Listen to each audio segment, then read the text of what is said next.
So there's something to be said about wanting a soft life as a nurse. And I've seen this idea floating around.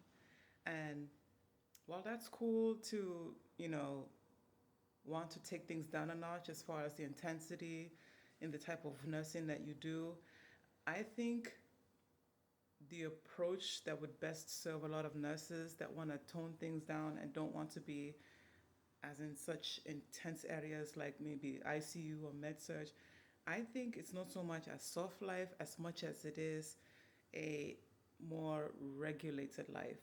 And what I mean by this is emotional regulation. No shade, but pink scrubs and cute fits, makeup and hair does not a soft life make for a nurse.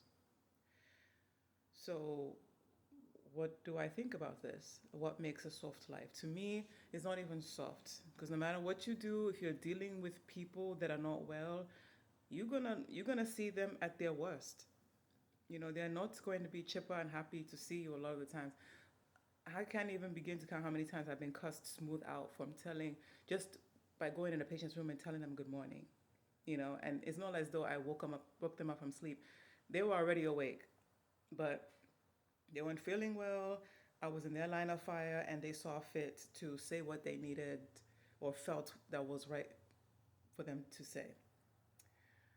Um, Whether it was right or wrong, that's neither here nor there. But to me, no matter which area you go to, even if you pivot out of nursing altogether, emotional regulation is key.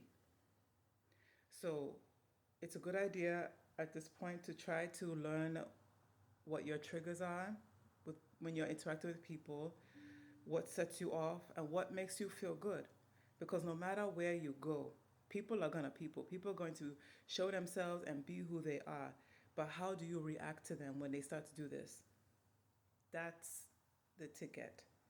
So rather than looking for necessarily a softer life, there's no issue trying to do this.